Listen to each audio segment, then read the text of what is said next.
সম্পদের মালিক বানিয়েছি, যশ খ্যাতি বানিয়েছি, যশ খ্যাতি তোমাকে দান করেছি। নিয়ামত হিসাবে দুনিয়াতে যা বান্দা তুমি পেয়েছো, ফামাতাউল হায়াতিদ দুনিয়া, সব হলো দুনিয়ার আসবাব, সব দুনিয়ার আসবাব। ওয়াল হায়াতুদ দুনিয়া ইল্লা মাতাউল গুরুর, এই দুনিয়া ধোঁকার বস্তু ছাড়া, এই দুনিয়ার আসবাব ধোঁকার বস্তু ছাড়া আর কিছু নয়। অন্য আয়াতে আল্লাহ রাব্বুল আলামিন বলেন, যুইনা লিন-নাসি হুব্বুশ শাহাওয়াতি মিনান নিসা ওয়াল বানিনা ওয়াল কানাতিরিল মুকান্তারাতি মিনাল লাহাবি ওয়াল ফিদ্দা والخيل المسومة والأنعام والحرث। আল্লাহ রাব্বুল আলামিন বলেন, বান্দা তোমার বিবি, তোমার সন্তান, সম্পদ দিয়েছি, স্বর্ণ রূপা দিয়েছি, জায়গা জমি দিয়েছি, গৃহপালিত পশু দিয়েছি, দুনিয়ার যত আসবাব দিয়েছি, এগুলি ফামাতাউল হায়াতিদ দুনিয়া, সব হলো দুনিয়ার আসবাব। এ কারণে মানুষ মারা যায়, সম্পদ কবরে যায়, এটা কবরের আসবাব না।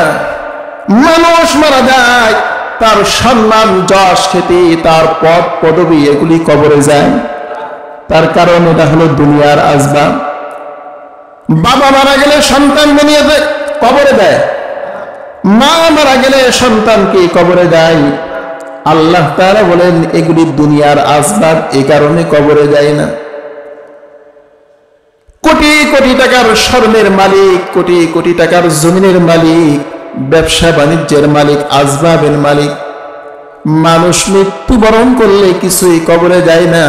তার কারণ হলো আল্লাহ তাআলা বলেন, বান্দা সব দুনিয়ার আসবাব, দুনিয়ার আসবাব, এগুলি তোমাকে আমি আল্লাহ তোমার সামনে সুশোভিত করে দিয়েছি, তোমার সামনে এগুলি পেশ করেছি পরীক্ষা স্বরূপ, পরীক্ষা করার জন্য।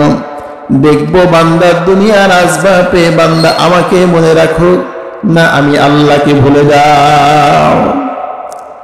অন্য আয়াতে কারিমার মধ্যে দুনিয়ার আসবাব সম্পর্কে আল্লাহ রাব্বুল আলামিন মানুষকে সতর্ক করে বলেন, ও দুনিয়ার মানুষ, ও ইমানদারেরা, ও আমি আল্লাহর আদরের বান্দারা, ইয়া আইয়ুহাল্লাযীনা আমানু, ইয়া আইয়ুহাল্লাযীনা আমানু লা তুলহিকুম আমওয়ালুকুম ওয়ালা আওলাদুকুম আন যিকরিল্লাহ। তোমার সন্তান, তোমার আওলাদ, তোমার সম্পদ, দুনিয়ার আসবাব, এগুলি যেন তোমাকে তোমার রবের জিকির থেকে গাফেল না করে দেয়। কারণ জিকির হলো আখিরাতের সম্পদ, আর তোমার সামনে যেগুলির পিছনে মেহনত করো এটা হলো দুনিয়ার সম্পদ। আমরা দেখেন এখানে আসলাম, কেউ কথা বলেন না, এখানে আসলাম আমরা কিছু শিখার জন্য। যে আয়াতে কারিমা তেলাওয়াত করেছি, আন যিকরিল্লাহ আমওয়ালুকুম ওয়ালা আওলাদুকুম আন যিকরিল্লাহ, আল্লাহ স্মরণ থেকে যেন তোমার সন্তান, তোমার সম্পদ, তোমার দুনিয়ার আসবাব যেন তোমাকে গাফিল না করে। মুফাসসিরিনে কেরাম বলেন, জিকিরের তো অগণিত অসংখ্য ব্যাখ্যা আছে, অর্থ আছে। জিকিরের এক অর্থ আল্লাহকে স্মরণ করা। আল্লাহকে স্মরণ করার অনেক বড় ইবাদত হচ্ছে সালাত, নামাজ। এ কারণে মুফাসসিরিনে কেরাম এই আয়াতের ব্যাখ্যা করেন, হে ঈমানদার, তোমার সন্তান, তোমার ব্যবসা, তোমার টাকা, তোমার রাজনীতি, তোমার গাড়ি, তোমার বাড়ি যেন আল্লাহর স্মরণ, নামাজ থেকে তোমাকে গাফিল না করে। নামাজের সময় হয়ে যায়, প্রতিটা মসজিদ থেকে আলান হয়ে যায়, হাইয়া আলাস সালাহ, কিসের দিকে আসো? সকলে জোরে বলেন, কিসের দিকে? হাইয়া আলাস সালাহ, কিসের দিকে? ব্যবসার দিকে, জমিনের দিকে, রাজনীতির দিকে। আমি ইমানদার আল্লাহ তাআলা ঈমানদারদেরকে লক্ষ্য করে বলেন, ঈমানদারেরা হাইয়া আলাস সালাহ, আসো সালাতের দিকে, নামাজের দিকে। কারণ দুনিয়ার কোন মানুষ তার জীবনে মুসিবত চায় না, দুনিয়ার কোন মানুষ তার জীবনের ব্যর্থতা চায় না। পাগলেও চায় তার জীবনে যেন সফলতা আসে, দুনিয়ার সব মানুষ চায় তার জীবনে যেন সফলতা আসে। আল্লাহ রাব্বুল আলামিন বলেন, ইয়া আইয়ুহাল্লাযীনা আমানু ইযা নুদিয়া ইলাস সালাত ফাসআউ ইলা যিকরিল্লাহি ওয়া যারুল বাই'। يا أيها الذين آمنوا إذا نودي للصلاة من يوم الجمعة فاسعوا إلى ذكر الله। নামাজের দিকে যখন আহ্বান করা হয়, এলান করা হয়, ডাকা হয়, ফাসআউ ইলা যিকরিল্লাহ, আল্লাহর স্মরণে তোমরা ত্বরান্বিত হও, তোমরা সেদিকে ধাবিত হও। ফাসআউ ইলা যিকরিল্লাহ যালিকা খায়রুল লাকুম, এটা তোমাদের জন্য কল্যাণ। নামাজের সময় হয়ে গেছে, আজান দিয়ে দিয়েছে, এখন তোমার জীবনের সফলতা চাও, জীবনের কল্যাণ চাও। আল্লাহ তাআলা বলেন, যালিকা খায়রুল লাকুম, খায়রুল লাকুম, এটাই তোমার জীবনের সফলতা। বান্দা তুমি সব কাজ ছেড়ে নামাজে চলে আসো। ব্যবসায়ীকে আল্লাহ লক্ষ্য করে বলেন, এ ব্যবসায়ী, তুমি তোমার জীবনের সফলতা চাও, সফলতা আমি আল্লাহ রেখেছি নামাজের মধ্যে। হাইয়া আলাস সালাহ, হাইয়া আলাল ফালাহ। মুয়াজ্জিন প্রতিদিন ডাক দেয়, হাইয়া আলাস সালাত, হে আল্লাহর বান্দারা আসো নামাজের দিকে আসো। হাইয়া আলাল ফালাহ, আসো কল্যাণের দিকে আসো। আল্লাহ তাআলা বলেন, যালিকা খায়রুল লাকুম, এটাই তোমার জীবনের জন্য কল্যাণ। ব্যবসায়ী, তুমি তোমার ব্যবসার জীবনে, ব্যবসার মধ্যে কল্যাণ চাও, সফলতা চাও, আসো নামাজে আসো। ও জমিন কৃষকের মালিক, তুমি তোমার ফসলের মধ্যে সফলতা চাও, কল্যাণ চাও, আসো নামাজের মধ্যে আসো। ও রাজনৈতিক নেতা, তুমি তোমার রাজনৈতিক অঙ্গনে সফলতা চাও, তুমি নামাজের দিকে আসো। আল্লাহ রাব্বুল আলামিন বলেন, দুনিয়ার যে যে কর্মের মধ্যে থাকুক না কেন, বান্দা তুমি যদি তোমার জীবনে সফলতা চাও, তুমি যদি তোমার জীবনে শান্তি চাও, তুমি তোমার জীবনের মুক্তি চাও, হাইয়া আলাস সালাহ, হাইয়া আলাল ফালাহ। কারণ আল্লাহ তাআলা বলেন, নামাজ এটা দুনিয়ার আসবাব না, নামাজ এটা কবরের আসবাব, নামাজ এটা পরকালের আসবাব, নামাজ এটা কিয়ামতের ময়দানের আসবাব, জান্নাতে যাওয়ার আসবাব।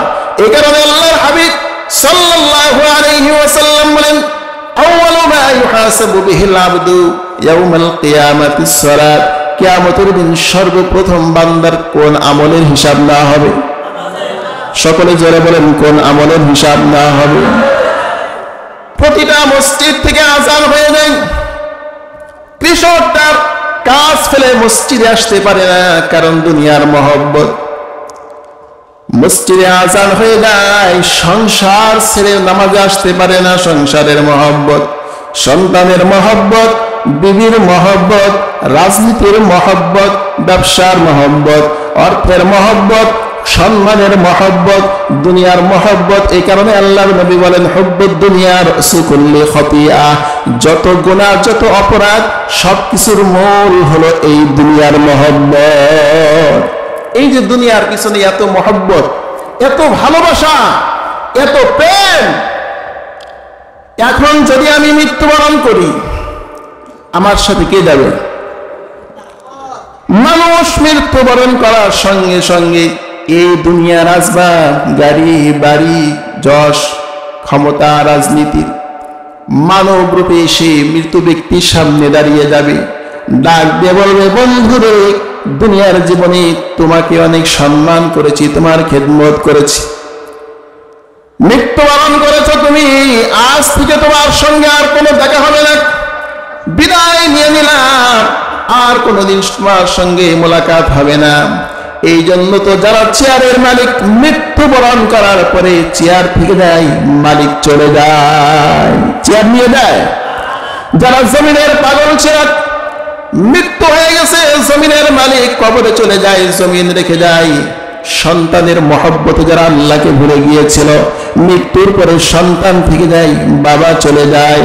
অর্থের মহব্বতে যারা নামাজ ছেড়েছে, আল্লাহকে ছেড়ে দিয়েছে, মৃত্যুর পরে বান্দা কবরে চলে যায়, সম্পদ থেকে যায়, ব্যাংকে কোটি কোটি টাকার মালিক শুধু আমি নামি। এখন মরে দেখেন এই সম্পদের মালিক আপনি থাকবেন না। দুদিনেরই রতামাশা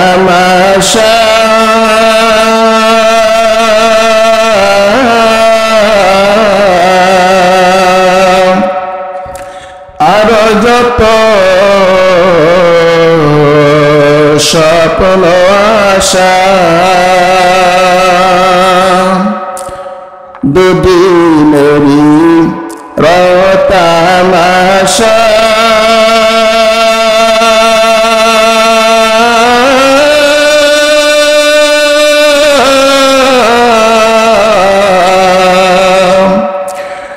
আর যত স্বপ্ন আশা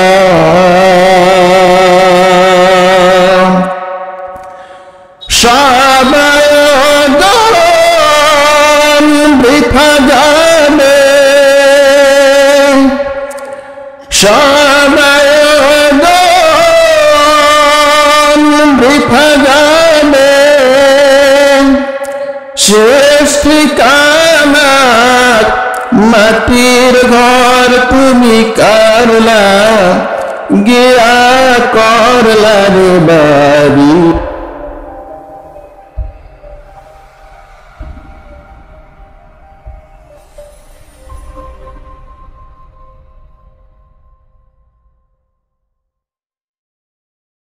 ঘর